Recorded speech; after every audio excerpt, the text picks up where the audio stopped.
Bom, pessoal, agora sim, né, nós vamos conversar um pouco sobre esse grande grupo de doenças, né, que são as anemias hemolíticas adquiridas. Toda vida, pessoal, que nós nos deparamos com um paciente onde há suspeita, né, de uma anemia hemolítica adquirida, rapidamente deve abrir na nossa mente, né, dois grandes grupos de doenças, né, aqueles pacientes que têm uma anemia hemolítica adquirida autoimune ou aquele paciente que tem uma anemia hemolítica adquirida não imune, né? E essa divisão clássica, pessoal, isso não ocorre à toa, né? A gente faz essa divisão por quê? Porque existe um grande grupo de doenças que se manifesta como anemia hemolítica autoimune. Existe um outro grande grupo de doenças que se manifesta com anemia hemolítica adquirida não imune. E um teste, um exame, né, é muito importante nesse contexto, nessa divisão didática, muito importante na prática clínica, né, que é exatamente o teste de Cumbis. O que é que o teste de Cumbis ele procura, pessoal? Quando o teste de Cumbis dá positivo, o que é que ele está nos dizendo? Que existe anticorpo ligado às hemácias do paciente. Então, aí é exatamente isso que caracteriza, né, uma anemia hemolítica adquirida autoimune. Quando o teste de Cumbis dá negativo, quer dizer que é uma anemia hemolítica adquirida não imune. Ainda no teste de Cumbis, pessoal, a gente consegue, quando ele é positivo, a gente consegue ainda destrinchá-lo um pouco mais. A gente consegue dizer qual é o tipo de anticorpo ou o tipo de fração do complemento que está ligado às hemácias, né? Então, o teste de Cumbis, quando positivo, que ele também é chamado de TAD, né, o teste da antiglobulina direta, ele vai nos dar uma informação. Ele pode ser que tenha IgG e C3b ligado às hemácias, ou pode ser que tenha apenas o C3b. Guarda esse dado porque isso vai ser importante, né, principalmente aqui, pessoal, na divisão daquilo que a gente chama de anemia hemolítica autoimune, né, quando o teste de Cumbis dá positivo, por anticorpos quentes, que é exatamente quando esse anticorpo ligado às hemácias é um IgG, ou uma anemia hemolítica por anticorpos frios, que é quando este anticorpo ligado às hemácias, causador da doença, é um anticorpo da classe IgM. Quando eu tenho um anticorpo IgG, quando o responsável pela doença é a destruição das hemácias por um anticorpo IgG, é aquilo que a gente chama de anemia hemolítica por anticorpos quentes, né? Que tem uma apresentação clínica clássica, que tem algumas doenças que costumam se manifestar com essa apresentação. E o tratamento é um tratamento específico. Ao mesmo tempo que se no teste lá de Cumbis, né, ao invés de vir com IgG e C3, ele vem só com C3, isso significa que não é a IgG a responsável. Então, portanto, a gente tem a inferência que seria a IgM. E aí, nesses pacientes, tem o que a gente chama de anemia hemolítica por anticorpos frios. E, mais uma vez, a apresentação clínica costuma ser um pouco diferente. As doenças que podem estar envolvidas também é um outro grupo de doenças, assim como o tratamento é diferente. Então, sempre que a gente pensa em uma anemia hemolítica adquirida, é extremamente importante a gente dividir se ela é imune ou não imune. E uma vez que a gente defina que ela é uma anemia hemolítica autoimune, através do teste de Cumbis que deu positivo, eu preciso entender se é por anticorpos quentes, leia-se IgG, ou se é por anticorpos frios, leia-se IgM. No caso, pessoal, da anemia hemolítica adquirida autoimune, né, por anticorpos quentes, né, por IgG, esta hemólise, né, essa destruição das hemácias, ela ocorre predominantemente no baço. E vocês vão ver que isso tem algumas implicações. Ela é a forma, pessoal, realmente mais comum, né? Se eu pegar o grupo de pacientes que tem anemia hemolítica autoimune, a forma por anticorpos quentes ela é bem mais comum do que a por anticorpos frios. O anticorpo, o antígeno, né, no qual esses anticorpos se ligam, geralmente é um antígeno que faz parte do grupo do fator RH. Em 50% dos casos, pessoal, a gente procura tudo e não acha nada. Nos outros 50%, a gente encontra alguma doença que seria o gatilho para o surgimento dessa anemia hemolítica autoimune. Ou seja, metade dos casos a gente faz toda a investigação em busca de alguma doença causadora desse tipo de anemia, mas a gente não encontra nada. Na outra metade dos casos a gente encontra alguma condição, como por exemplo, algum medicamento que foi o gatilho para o surgimento de uma autoimunidade, algumas infecções, assim como também algumas doenças autoimunes e também algumas neoplasias, sejam elas neoplasias sólidas ou neoplasias hematológicas. No entanto, pessoal, entendam que existem diversos medicamentos, diversas infecções, algumas doenças autoimunes e várias neoplasias que podem se apresentar com anemia hemolítica por anticorpos quentes, mas existe um grupo mais restrito de condições que são bem mais frequentes, então essas têm que estar passando na nossa mente. Toda vida que estivermos diante de um paciente com anemia hemolítica por anticorpos quentes, tem que pensar que aqueles pacientes que têm alguma doença por trás, o mais provável é que seja o seguinte: se for a medicação, é provável que seja por alfa-metildopa, né? Isso é o mais provável, é um antihipertensivo muito utilizado lá na gestação. Claro que existem outros medicamentos, mas esse é o que epidemiologicamente é mais evidente. A gente tem que lembrar, né, principalmente uma mulher em idade fértil, né, da possibilidade do lúpus. É claro que outras doenças autoimunes também podem dar anemia hemolítica autoimune. No entanto, o lúpus, sem dúvida alguma, é a doença mais comum nesse grupo de doenças, né, das doenças autoimunes. E dentro das doenças neoplásicas, né, a gente deve pensar principalmente nas neoplasias hematológicas e mais especificamente ainda na leucemia linfóide crônica e no linfoma não Hodgkin, né? Então, naquela metade dos pacientes que a gente encontra alguma doença que está causando a anemia hemolítica autoimune por anticorpos quentes, na maioria dos casos nós estaremos diante de uma dessas 4 condições. Como é que essa doença se apresenta, pessoal, do ponto de vista clínico, né?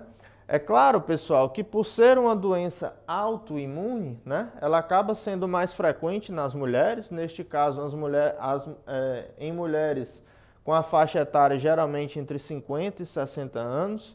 A apresentação clínica, o quadro clínico, ele é bem variável, né? Variando desde de uma hemólise compensada, ou seja, o paciente que tem algum grau de anemia mais discreta, não suficiente para causar sintomas, até um quadro realmente de uma anemia hemolítica grave, com apresentação aguda. Na minha experiência clínica, pessoal, eu já cuidei de vários pacientes com anemia hemolítica autoimune por anticorpos quentes, né? Desde a época do internato, né? Me lembro de vários casos, até na residência e hoje em dia já atuando, né, nas diversas esferas aí, nos hospitais públicos e privados, já acompanhei alguns pacientes com anemia, com esse tipo de doença. E eu posso falar para vocês, pessoal, que a imensa maioria dos pacientes que eu acompanhei, eles tinham apresentações graves, né? Então, assim, é claro que pode, né, se apresentar de qualquer uma dessas formas que eu falei, mas de fato isso bate com a literatura, né? A minha experiência clínica também fala isso. A maioria dos pacientes que tem essa condição, eles se apresentam com anemia hemolítica grave. A apresentação clínica, pessoal, é exatamente aquela clássica, né? Aquilo que deve nos fazer pensar numa anemia hemolítica, né? Que é a associação de uma síndrome anêmica com uma síndrome ictérica. E como essa hemólise ela ocorre predominantemente, né, em grande parte no baço, esse órgão ele está sendo utilizado, digamos que em excesso, então ele acaba aumentando de tamanho, ele acaba proliferando as células esplênicas, né? Isso leva a algum grau de esplenomegalia. Geralmente uma esplenomegalia discreta, algumas vezes nem sequer palpável, apenas com o espaço de Traube ocupado. Algumas vezes a gente consegue palpar ali uma pontinha de baço, abaixo do rebozo costal esquerdo, ou seja, geralmente é uma esplenomegalia no máximo grau 1. Então, palidez cutânea mucosa e icterícia com esplenomegalia, obrigatoriamente a gente deve pensar em um quadro de anemia hemolítica, né? Se for um paciente de mais idade, que não tem histórico familiar positivo, que não tem o histórico de icterícia neonatal, a gente vai pensar que essa anemia hemolítica deve ser adquirida. E sendo adquirida, a gente deve pensar na possibilidade dela ser autoimune. Existem alguns casos, pessoal, que além da produção de anticorpos anti-hemácias, o paciente também produz anticorpos antiplaquetas. Ou seja, além de ter uma anemia hemolítica autoimune, o paciente tem uma plaquetopenia autoimune. E quando essas duas condições estão associadas, é o que a gente chama de síndrome de Evans. A maioria dos pacientes que tem essa apresentação, eles costumam ter ou uma doença infecciosa, ou mais comumente uma doença autoimune, como principalmente o lúpus. E o laboratório, pessoal, é essencialmente aquele laboratório clássico de toda e qualquer condição hemolítica, né? Anemia, reticulocitose, portanto uma tendência à macrocitose, LDH elevado, aumento da bilirrubina indireta e consumo e redução da aptoglobina. Além disso, né, o que configura que é uma anemia hemolítica autoimune é o teste de Coombs sendo positivo. E como eu expliquei para vocês, a gente ainda vai além, né? É o teste de Coombs positivo tanto para IgG como para C3b. É isso que configura uma anemia hemolítica adquirida autoimune por anticorpos quentes. Como é que a gente trata essa condição, pessoal? Obviamente, né, em muitos casos, né, como eu expliquei para vocês, a maioria dos casos realmente se apresentam como uma anemia hemolítica grave, a gente acaba tendo que dar um certo suporte transfusional para esse paciente.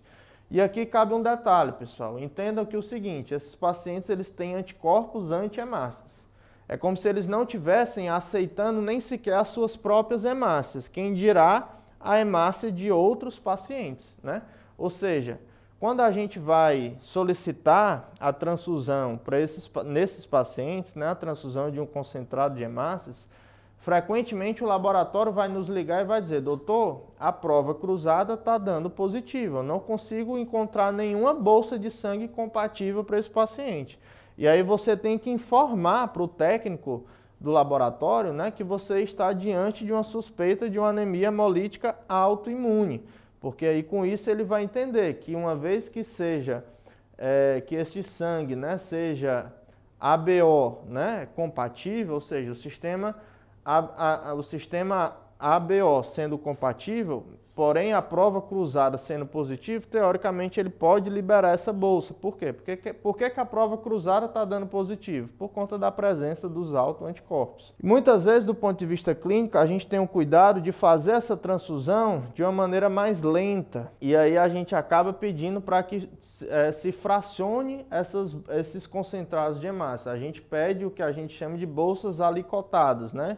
Geralmente eles pegam o que seria uma bolsa de transfusão e dividem em três bolsas, né? E a gente com isso consegue transfundir em uma velocidade mais lenta, né? E todos esses cuidados são, portanto, necessários, né, na hora de dar o suporte transfusional para esses pacientes.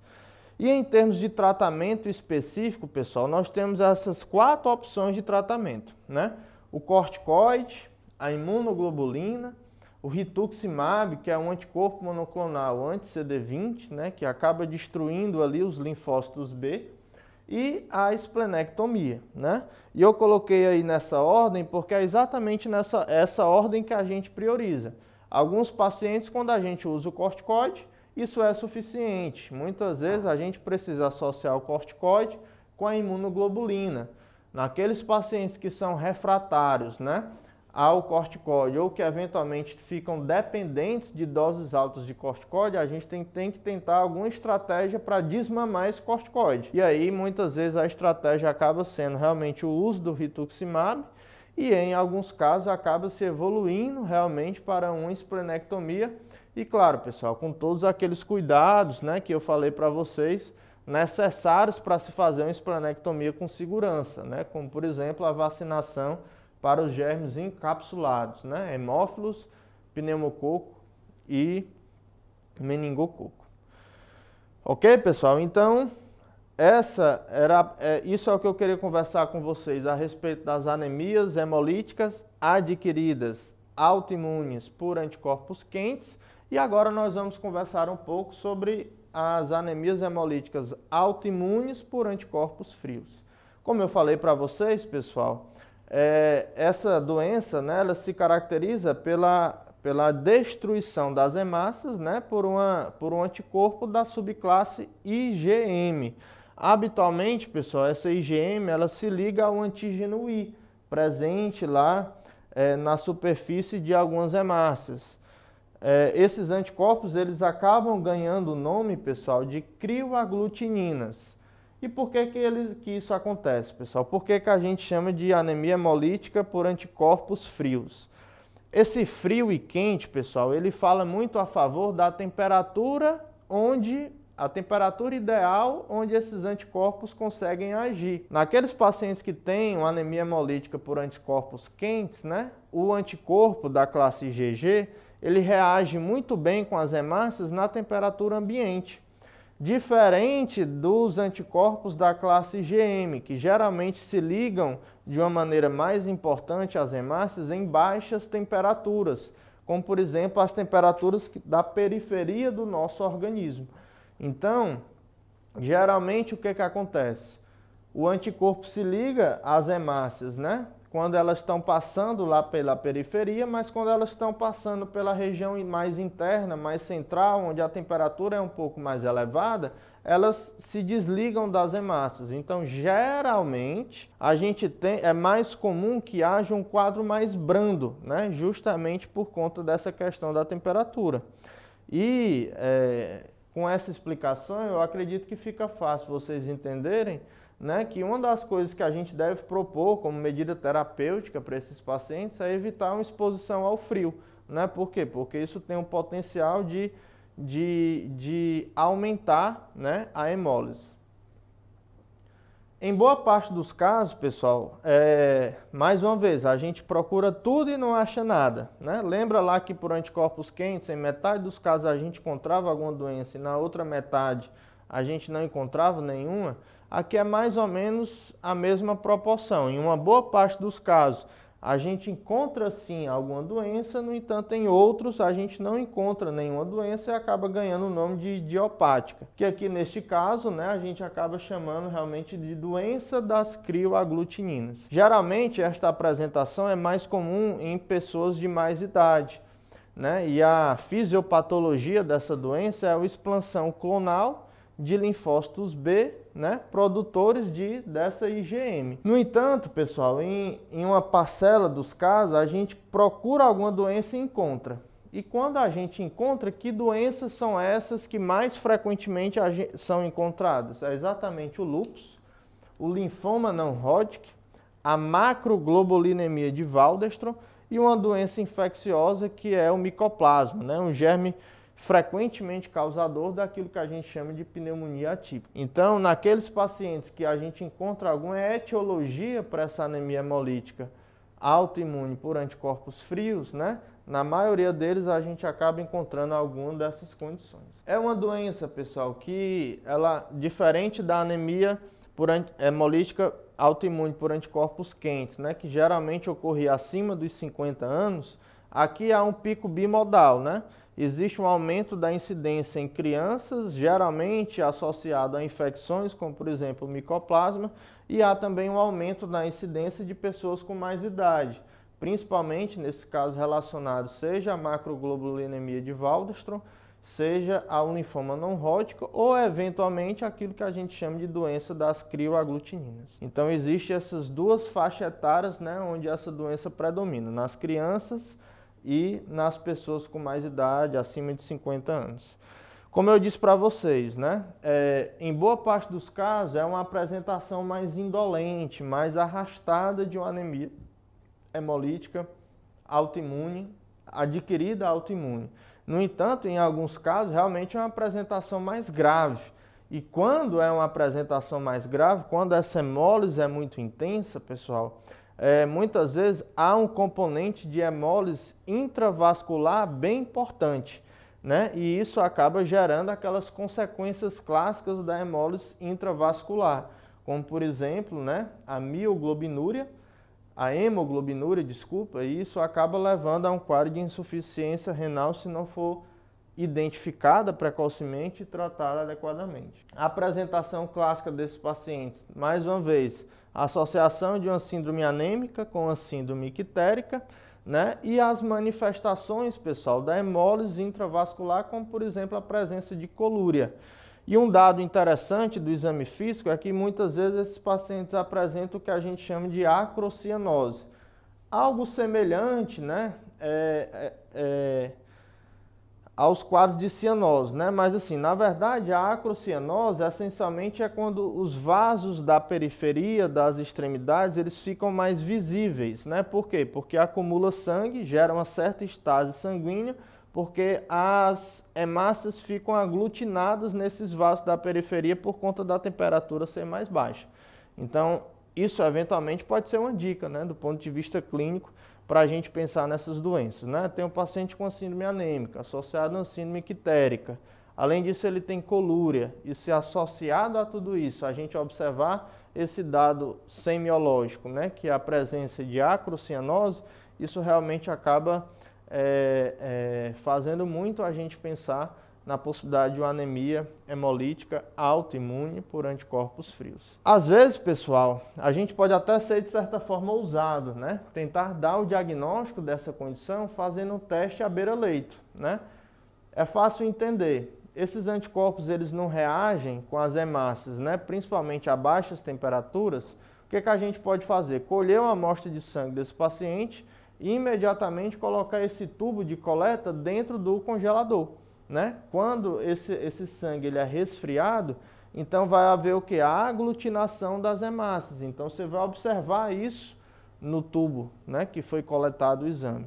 Ao mesmo tempo que se você aquecer esse tubo, ou seja, se você devolvê-lo para a temperatura ambiente, colocar na temperatura da nossa mão, muitas vezes aquela aglutinação das hemácias ela vai se desfazer, né? Que é exatamente o que acontece do ponto de vista clínico quando a gente tem uma anemia hemolítica por anticorpos frios, né? Então isso pode eventualmente aumentar a nossa suspeição à beira do leito. Mas é claro que para confirmar essa doença a gente precisa realmente, né, além daqueles achados clássicos de hemólise, né, que vocês já estão cansados de me ouvir falar, a gente precisa do teste de Cumbis positivo, e nesse caso mostrando positividade apenas para o C3b. A gente pode dosar, pessoal, a presença de crioaglutininas, né? E obviamente, quanto maior a titulação das crioaglutininas, quanto maior a quantidade de anticorpos IgM, claro que teoricamente maior a chance de uma apresentação mais grave do ponto de vista clínico. O tratamento dessa condição, pessoal, essencialmente é feito com o rituximab, né?